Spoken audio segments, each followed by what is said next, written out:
नमस्कार, बहुत स्वागत है आपका IANS 24/7 में। मैं हूं आपके साथ आपका मेजबान नदीम अहमद। दो प्रदेश खबर विशेष में आपका बहुत स्वागत है। चलिए खबरों की शुरुआत करते हैं। ऑर्बिट्रेशन इन इंडिया कॉन्क्लेव 2024 की सफलता के बाद इंडियन डिस्प्यूट रेजोल्यूशन सेंटर यानी IDRC 31 अक्टूबर को इंडिया इंटरनेशनल सेंटर दिल्ली में चौथे ऑर्बिट्रेशन इन इंडिया कॉन्क्लेव 2025 का आयोजन करने जा रहा है।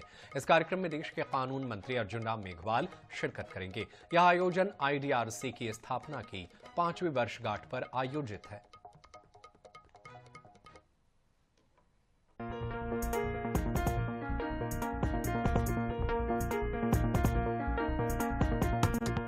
ये कॉन्क्लेव अंतर्राष्ट्रीय मध्यस्थता का केंद्र बनने की दिशा में भारत की क्षमताओं और इस यात्रा में आने वाली चुनौतियों को सामने लाने के लिए आयोजित किया जा रहा है।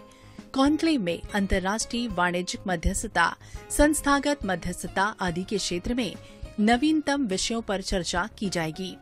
कॉन्क्लेव में भारत में मध्यस्थता, भारत को मध्यस्थता का केंद्र बनाना एक वास्तविकता विषय पर विचार विमर्श किया जाएगा, ताकि भारत को अंतर्राष्ट्रीय और क्षेत्रीय वाणिज्यिक मध्यस्थता का केंद्र बनाने के सरकार के आह्वान को सफलता मिल सके। आइए जानते हैं इस कॉन्क्लेव को लेकर IDRC के मैनेजिंग पार्टनर और सेक्रेटरी दिव्यांश राठी ने क्या कहा।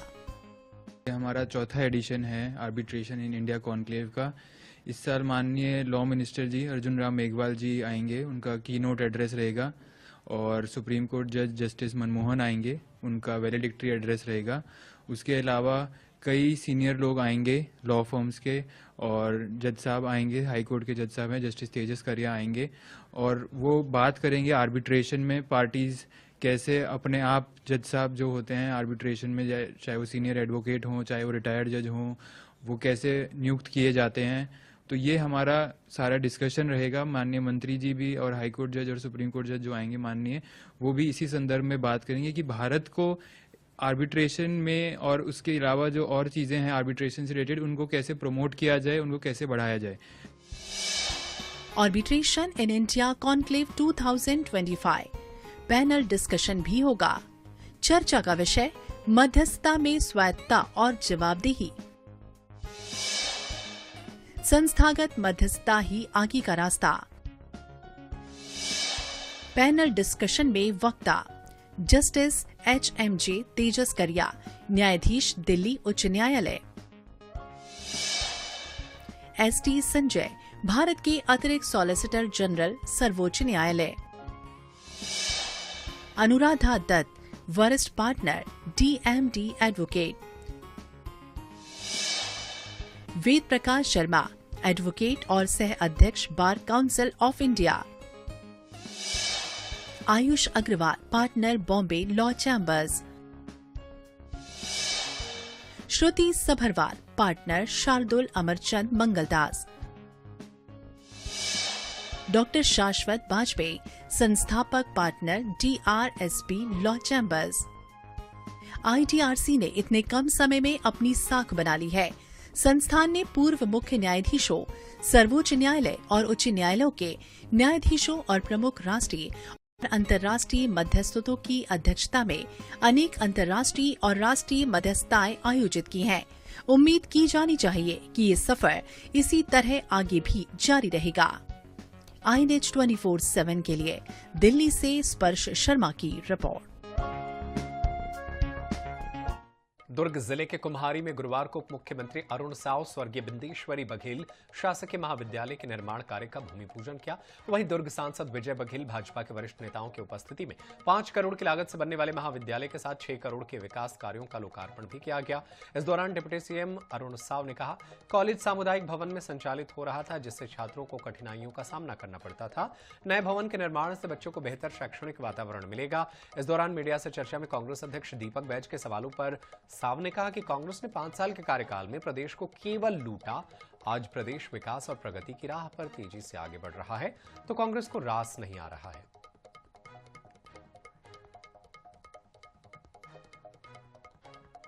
4 करोड़ 65 लाख रुपए के निर्माण होगा। अभी तक एक सामुदायिक भवन में संचालित हो रहा था और बहुत प्रकार की दिक्कतें बच्चों को महाविद्यालय के प्राचार्य और शिक्षकों को हो रहा था और निश्चित रूप से महाविद्यालय का भवन बनने से अच्छी शिक्षा मिल सकेगी। क्षेत्र के बच्चों को आसपास के बड़ी संख्या में गांव के बच्चे आकर महाविद्यालय में पढ़ते हैं और सांसद आदरणीय विजय बघेल जी और प्राचार्य महोदया के आग्रह पर बाउंड्री वॉल के निर्माण की भी स्वीकृति हमने दी है। उसके लिए 30 लाख रुपए देने की घोषणा की है। खबर कवर्धा से है, जहां से बड़ी खबर है, फर्जी मतदाता जोड़ने का मामला अब तूल पकड़ता जा रहा है। जिला पंचायत उपाध्यक्ष और प्रदेश कार्य समिति सदस्य ने दावा किया कि विधानसभा चुनाव के दौरान सैकड़ों बाहरी लोगों के नाम फर्जी तरीके से मतदाता सूची में जोड़े गए। आरोप है कि ये काम तत्कालीन सरकार के मंत्री और पूर्व विधायक मोहम्मद अकबर के करीबी लोगों की मिलीभगत से हुआ। शिकायतकर्ता के अनुसार तैयब खान और रमीज कुट्टी नाम के 2 लोगों ने गलत जानकारी देकर कवर्धा विधानसभा की मतदाता सूची में अपने नाम जुड़वाए। दोनों के नाम पहले से ही रायपुर क्षेत्र की मतदाता सूची में दर्ज है, लेकिन इन्होंने अलग अलग दस्तावेजों में झूठी जानकारी देकर नए मतदाता के रूप में पंजीकरण कराया। दोनों के खिलाफ आईपीसी की धाराओं के तहत मामला दर्ज किया गया है। भाजपा ने मामले में कड़ी कार्रवाई की मांग की है, वहीं प्रशासन ने जांच शुरू करने की बात कही है।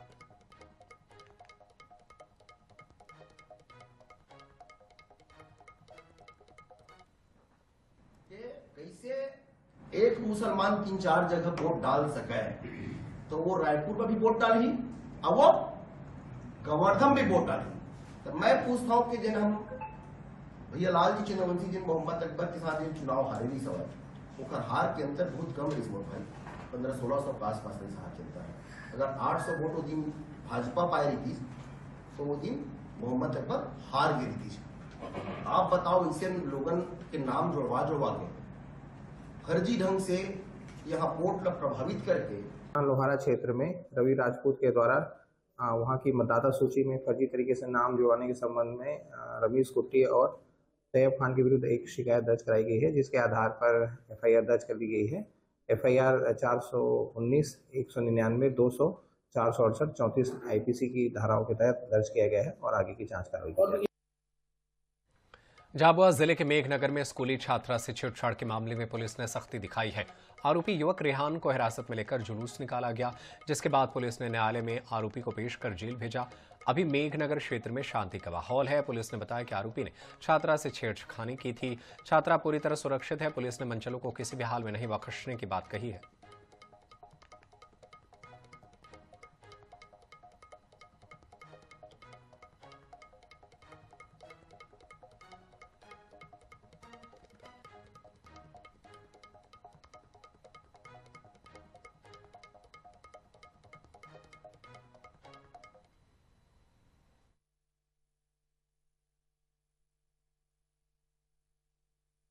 में 17 वर्षीय एक बालिका है जिसने ये रिपोर्ट की थी कि स्कूल से आते जाते वक्त एक छेड़खानी की घटना करता है। तो आरोपी को हमने हिरासत में लिया है, एफआईआर दर्ज की है और आगे की कार्रवाई की जाए। इसमें छेड़छाड़ की धाराएं और पॉक्सो एक्ट लगता है और इन सब धाराओं में हमने गंभीर धाराओं में एफआईआर दर्ज करके ये सुनिश्चित किया है कि आरोपी को जेल भेजें और इसके ऊपर कड़ी से कड़ी कार्रवाई की जाए।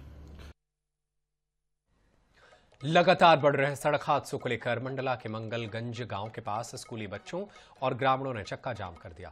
लोगों ने हाईवे पर स्पीड ब्रेकर और सीसीटीवी कैमरे लगाने की मांग की। वहीं जाम की वजह से हाईवे पर यातायात व्यवस्था पूरी तरह ठप हो गई। चक्का जाम की सूचना मिलते ही मौके पर पहुंचे पुलिस अधिकारियों ने उनके मांगों पर जल्द कार्रवाई का आश्वासन दिया।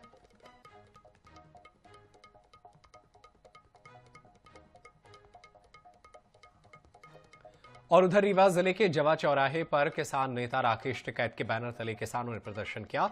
वे किसान पंजीयन पोर्टल खोलने सहित धान खरीदी का रेट बढ़ाने के साथ अन्य मांगों को लेकर चक्का जाम कर दिया। प्रदर्शन से जवा पटहट शंकरगढ़ और जवा डभौरा चिल्ला मार्ग 4 घंटे तक पूरी तरह बाधित रहा। प्रदर्शनकारियों को पुलिस और प्रशासनिक अमला मौके पर समझाइश देते रहे। इस दौरान जवा तहसीलदार निवेदिता त्रिपाठी ने वरिष्ठ अधिकारियों से बात कर पोर्टल चालू करवाने को लेकर किसानों से 1 सप्ताह का समय मांगा, तब जाकर प्रदर्शनकारी माने।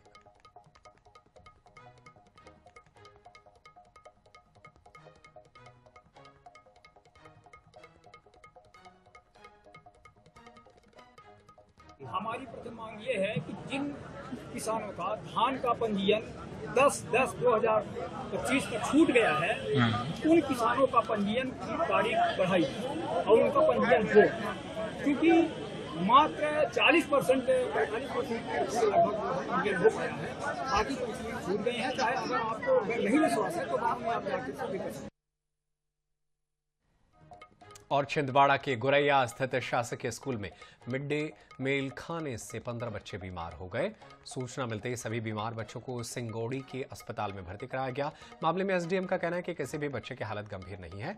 फिलहाल दूषित भोजन के कारणों का पता लगाया जा रहा है।